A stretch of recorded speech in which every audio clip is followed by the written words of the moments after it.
पहला question, give the hybridization and geometry present in water and ammonia. तो water और ammonia दोनों ही sp3 hybridised है और ज्योमेट्री इनका भी टेट्राहेड्रल है। ठीक है। फिर दूसरा question, explain why the ionization energy of nitrogen is greater than oxygen. ठीक है। तो पहले क्या कर सकते हो आप, आयनाइजेशन एनर्जी का डेफिनेशन बता सकते हो, फिर क्वेश्चन के बारे में बात कर लेंगे। तो पहले डेफिनेशन बताते हैं।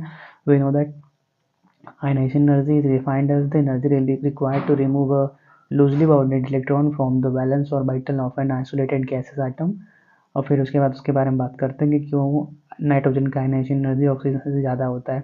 तो we can answer this question by taking the electronic configuration of both oxygen and nitrogen. उसका इलेक्ट्रॉनिक कन्फिगरेशन देख रहे हो, नाइट्रोजन का 2p ऑर्बिटल हाफ फिल्ड है, इसलिए वो ज़्यादा स्टेबल है, इसलिए नाइट्रोजन का आयनाइजेशन एनर्जी ऑक्सीजन के मुकाबले ज़्यादा है। ठीक है।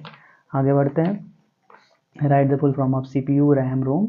तो CPU central processing unit, RAM random access memory, ROM read only memory. ये नोमेनक्लेचर करना है, तो इजी कर सकते हो। Draw the conformational isomer of n butane. तो एनब्यूटेन के 4 कन्फर्मेशनल आइसोमर हैं, full eclipse, gauche eclipse, anti. ठीक है। फिर क्या है, explain optical isomerism in lactic acid. ठीक है। तो देखो कुछ क्वेश्चन जहाँ पे टाइप हो सकते थे, हमने वो टाइप वाला ले लिया है। ठीक है। तो पहले optical activity of lactic acid molecule there is a asymmetric chiral carbon atom with 4 different groups which lead to spiral configuration, D-lactic acid, L-lactic acid, which are superimposable mirror image of each other। ठीक है। देखो पहला structure दूसरा structure बना हुआ है ना, उसी के बारे में आगे लिखा हुआ है। ठीक है। आप इनको डिटेल में पढ़ सकते हो। अगला क्वेश्चन क्या है, describe hyperconjugation effect with in example. तो chemical and structural evidence indicate that alkyl substituent on a carbon-carbon double bond act as electron donors to the pi system. In valence bond language, this electronic interaction is known as hyperconjugation. We know that pi or pi p type of orbital overlap give rise to conjugation, but sigma pi or sigma p type of orbital overlap gives rise to hyperconjugation. The prefix hyper means sigma orbital generally, the prefix hyper means excessive. The extended conjugation involves sigma orbital generally of CH or CX। CX कहाँ पे, fluorine, chlorine, bromine, iodine. ठीक है। bonds, the delocalization of sigma electron through conjugation with pi electrons is known as hyperconjugation। The hyperconjugative effect was first of all observed by Becker and Nather in 1935। ठीक है। 5 cut गया है, कोई बात नहीं। फिर क्या, what are carbenes, discuss the stability and geometry of carbenes. तो carbenes are neutral, divalent, highly reactive carbon intermediate containing 2 single bonds and 2 non bonding electron around a carbon. ठीक है। उसके बाद आप सिंगलेट कार्बन और ट्रिपलेट कार्बन के बारे में भी लिख सकते हो। ठीक है। आगे बढ़ते हैं। Write a note on electronegativity. तो पहले electronegativity is a chemical property that describe the tendency of an atom of or a functional group to attract electrons toward itself। The electronegativity of an atom is affected by both its atomic number and its distance that its valence electron assists from the charged nuclei। फिर क्या, periodic table के अंदर कौन सा ज़्यादा electronegative कौन सा कम electronegative, मतलब क्या ग्रुप में इलेक्ट्रोनेगेटिव कैसे वेरी करती है, पीरियड में कैसे वेरी करती है, और पूरे पीरियोडिक टेबल का सबसे ज़्यादा इलेक्ट्रोनेगेटिव सबसे कम इलेक्ट्रोनेगेटिव, आप इनके बारे में भी बात कर सकते हो। ठीक है। आगे बढ़ते हैं दूसरे क्वेश्चन की तरफ। वाट reagent, describe it with suitable example। ठीक है। क्वेश्चन नंबर ई। तो reagent पहले क्या होता है, reagent is a compound or mixture added to a system to start or test a chemical reaction। A reagent can be used to determine the presence or absence of a specific chemical substances, as certain reactions are triggered by the binding of reagent to the substance or other related substance। ठीक है। इस example के बारे में कुछ बात कर सकते हो। ठीक है। बहुत सारे रिएजेंट होते हैं। हम आगे बढ़ते हैं अगले क्वेश्चन की तरफ। अगला क्वेश्चन क्या था हमारे पास, क्वेश्चन नंबर ई तक हो गया। What is bond order, calculate the bond order for hydrogen H2 and O2 molecule. तो पहले bond order is defined as the half of the difference between the number of electron present in bonding in antibonding orbital of molecule. फिर H2 का bond order कितना होता है, 1 होता है। फिर He2 का बॉन्ड ऑर्डर कितना होता है, 0 होता है, इसलिए He2 एग्जिस्ट ही नहीं करता। और उसके बाद क्या, एक और बचता है हमारे पास O2। तो O2 का बॉन्ड ऑर्डर क्या है, 2 है हमारे पास, क्योंकि हमारे पास 2 अनपेयर्ड इलेक्ट्रॉन है एंटी बॉन्डिंग pi ऑर्बिटल में, इसलिए O2 क्या है, पैरामैग्नेटिक है। ठीक है। आगे बढ़ते हैं। Explain bond fusion in organic reaction. तो क्वेश्चन नंबर जी, तो पहले बॉन्ड फ्यूजन क्या होता है? Most chemical reaction involve the breaking of existing chemical bond and the formation of new ones. However, chemical bond can be broken in multiple ways. Furthermore, the manner in which a chemical bond breaks play a vital role in deciding the overall outcome of the chemical reaction. The breakage of a chemical bond, usually a covalent bond, is often referred to as a bond fusion. The two primary type of bond fusion are homolytic fusion and heterolytic fusion. ठीक है, तो homolytic क्या रहा और heterolytic भी क्या रहा, अब इनके बारे में अच्छे से लिख सकते हो। ठीक है, हाइड्रोलिसिस फ्यूजन। बात करते हैं अगले क्वेश्चन की, what is cis trans isomerism. ठीक है, तो देखो क्वेश्चन नंबर एच के बारे में बात करते हैं। तो देखो, cis trans isomers exhibit a type of stereoisomerism where the atoms have different spiral arrangement in three-dimensional space.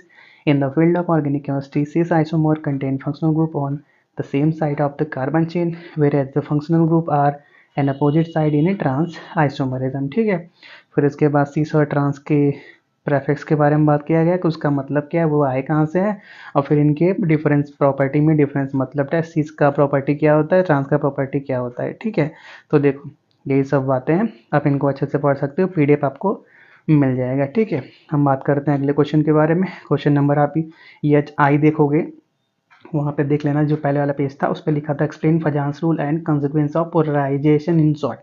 तो Fajan in 1924 gave certain rules with the help of which it is possible to know the condition under which electrovalency passes into covalency. When two oppositely charged ions approach each other closely, the cation atom attracts the electron atmosphere of the anion and simultaneously repels the anion nucleus. This results in a deformation, distortion, or polarization of anion.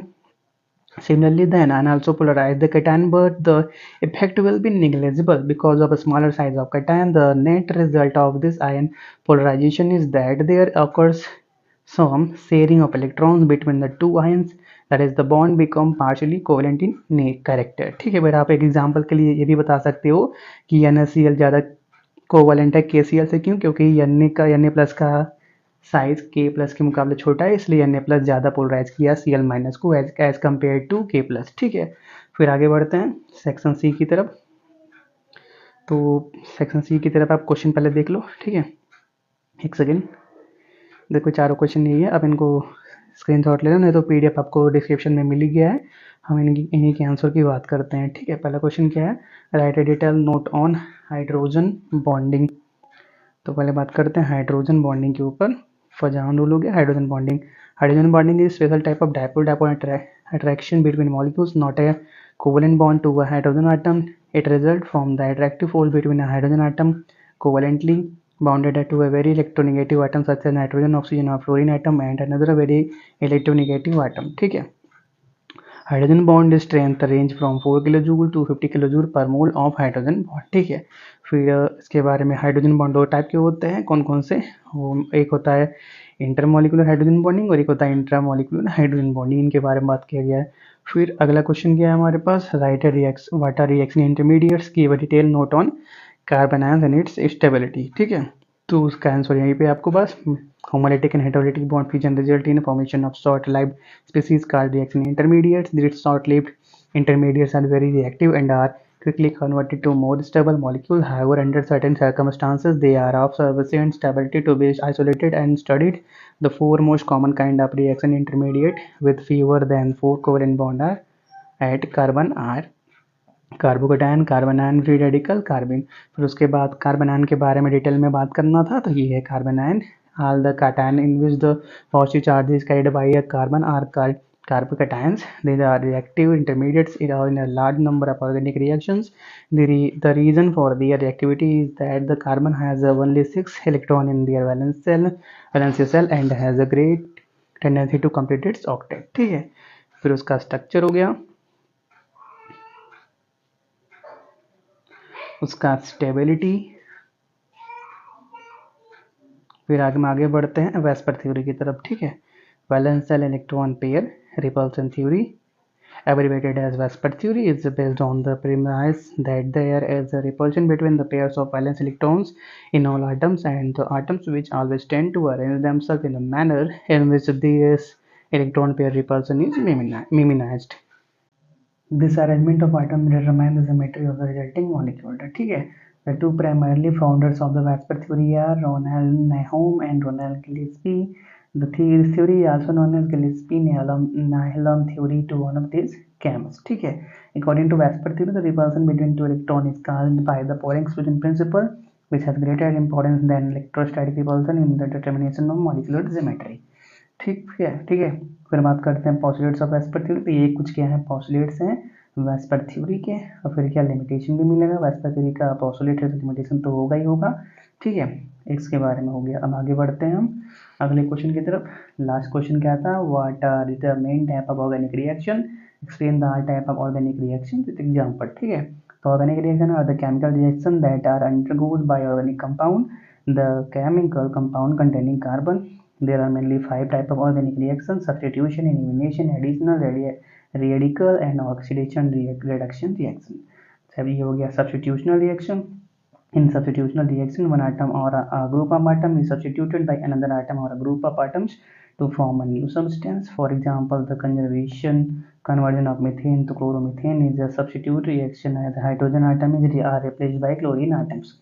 फिर दूसरा है elimination reaction, तीसरा है additional reaction, चौथा है radical reaction जिसमें radical का help होता है। फिर क्या ऑक्सीडेशन रिडक्शन के बारे में बात किया था, तो ये गया ऑक्सीडेशन के बारे में और ये हो गया रिडक्शन के बारे में। ठीक है, तो इसी के साथ हमारा पूरा पेपर कंप्लीट होता है। अगर आप